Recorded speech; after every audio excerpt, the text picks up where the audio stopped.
The movie Hamnet is in headlines right now. This is a movie that's likely to win multiple Oscars. It was a very famous book, and I've talked about the book and the movie before, especially the subplot relating to plague. So I thought I would go through some of the plague scenes that are in the movie and discuss. Something has upset them. What could it be? The weather? Something in the air, perhaps? Best to tell Joan to keep the children inside today. In this first scene, Agnes is looking at the trees, seeing changes. It's windy, and she thinks something has upset them and that it's best to keep the children inside. So what's going on there? So even though now that seems silly, if you think about the time in the 1600s, we're before the germ theory of disease. There are many different ideas for how diseases are caused. And one of them is that abrupt shifts in weather can lead to infectious disease outbreaks. And where does that come from? It comes from Hippocrates.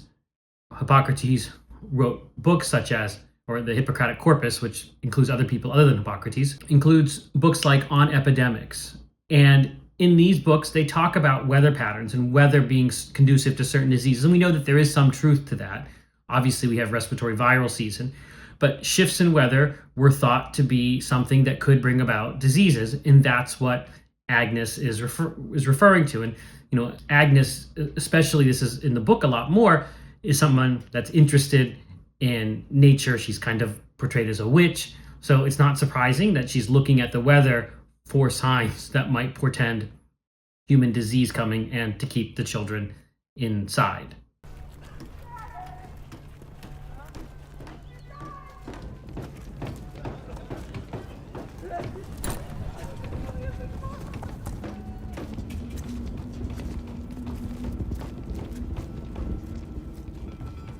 In this scene, we're seeing Shakespeare, no spoiler there, Hamnet is about Shakespeare, walking through London, seeing people throwing garments out of windows, seeing bodies being pulled out of tenements or houses. This is what happened during Black Death outbreaks, where there were people who would come around and collect dead bodies from the plague, burn some of the clothing that might have been worn by those individuals.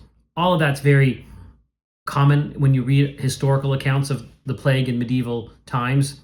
People have that saying, bring out your dead, that comes from the plague, where people would come by in carts and take away the dead bodies. So what Shakespeare is witnessing here is a plague outbreak occurring in London. How long has she been like this? Since I returned from school. More water. Make a bigger fire and heat up more water. We need warm water. Fetch more water and bring the bellows from the kitchen. Cinnamon.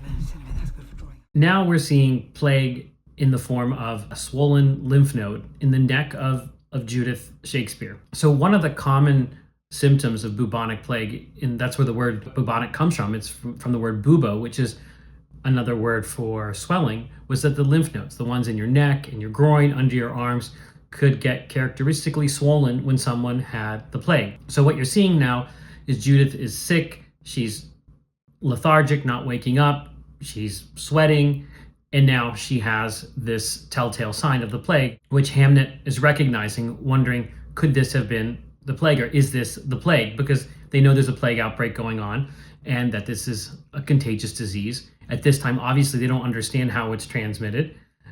We're not quite to the era where people understand that fleas and rats have some role in spreading plague, as well as something that can spread from person to person when it's in the lungs. We're at a very rudimentary stage, as we talked about. They're looking at the wind and seeing signs there. But this is something that is a common way to tell when somebody might have the plague. That's what they're looking for, is these swellings, which we now see.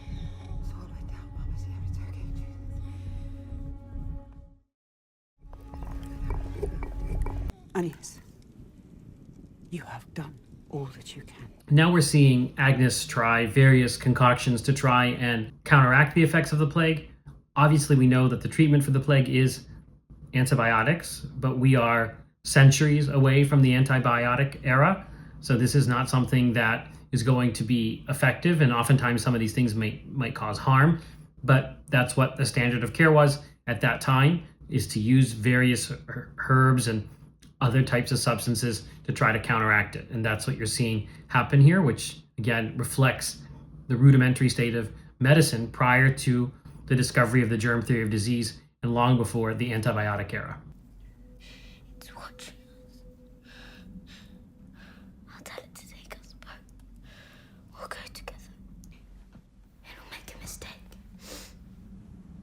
It can't tell us apart. Breathe with me, Judith.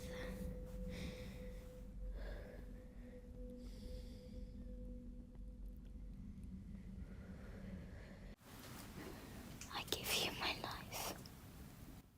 You shall be well. I give you my life, Judith. Now we're seeing kind of one of the pivotal and poignant scenes in the movie where Hamnet asks kind of the Grim Reaper to take him instead, and he tries to trick the Grim Reaper by switching places with Judith. But the key thing is here is now he's sleeping in the same bed as her. He is sharing the same air as her. They're breathing basically in tandem right next to each other. And when you think about plague, we talk about fleas biting humans and causing bubonic plague. But once plague has spread systemically and it's in the lungs, plague is contagious from person to person. So pneumonic plague, pneumo means air, lungs, pneumonia. So when plague is in the lungs, it can spread from person to person. So obviously there's some dramatization that's happening here and some time that's not the proper incubation period and all of that. But what's happening now is he's exposing himself to the plague. So it would not be surprising if he would get plague. He's not going to get it overnight. There's an incubation period, but that's a way to transmit plague. And that's how plague outbreaks would propagate amongst people, is when it was in the lungs. So fleas to get bubonic plague, that can then spread into the lungs, and then that spreads person to person. And clearly the symptoms that you're seeing from Judith are consistent with sepsis. Plague is a bacterial illness. It causes sepsis, just like any bacterial infection can cause sepsis.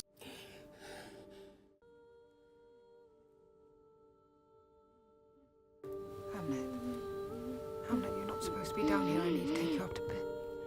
Now we're seeing Agnes awaken and go check on her children, and now sees that Judith is better and Hamnet is sick. So this is plague transmission from person to person. Obviously, that's not how it's presented in the novel and in the movie. This is about him wanting to trade places, but for the benefit of the science here, could this have been transmission of plague from one person to another? Yes, not in the time, not overnight. Again, there's an incubation period. Hamnet, Hamnet, you have to stay. Please. Hamnet, please, you have to stay with us. Mama needs you. We need you. Please.